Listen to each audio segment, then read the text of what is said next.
പ്രിയ മക്കളെ, എൻ്റെ അച്ചാച്ചൻ ജോലി കഴിഞ്ഞ് വന്നപ്പോൾ കുറച്ച് മീൻ കൊണ്ടുവന്നത് അയിലയാണ്. അത് നമ്മൾ കറി വെക്കാൻ തീരുമാനിച്ചു, കപ്പയായിട്ട് കഴിക്കാൻ വേണ്ടി. ഞാൻ മീൻ വെട്ടി നന്നായി കഴുകി ഉപ്പിട്ട് കഴുകിയ ശേഷം നമുക്കതിന് വേണ്ടുന്ന ചേരുവകൾ ഇഞ്ചി, വെളുത്തുള്ളി, ചുമന്നുള്ളി അരിഞ്ഞ് ചട്ടി അടുപ്പേ വെച്ച് ചൂടാക്കി എണ്ണയൊഴിച്ച് കടുകിട്ട് തിളച്ച ശേഷം ഈ അരിഞ്ഞു വെച്ച ചേരുവകളെല്ലാം ചേർത്ത് നന്നായി ഇളക്കി കൊടുത്തു. ഈ വീഡിയോ കാണുന്നവരെല്ലാം സബ്സ്ക്രൈബ് ചെയ്യുക, ലൈക്ക് ചെയ്യുക. നന്നായി ഇളക്കിയ ശേഷം നമ്മൾ അതിലേക്ക് മഞ്ഞൾപ്പൊടി, മല്ലിപ്പൊടിയാണ് ചേർക്കുന്നത്. ഇതിലേക്ക് കറിവേപ്പില ഇട്ടിട്ടുണ്ട്, അത് വീഡിയോ എടുക്കാൻ മറന്നുപോയിട്ടുണ്ട്.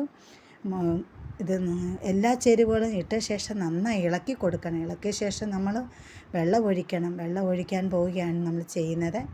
വെള്ളം ഒഴിച്ച ശേഷം നന്നായി ഇളക്കണം. നന്നായി ഇളക്കിയ ശേഷം അതിലേക്ക് ഉപ്പ് ചേർക്കണം. ഉപ്പ് നമ്മൾ ചേർക്കാൻ പോവുകയാണ്.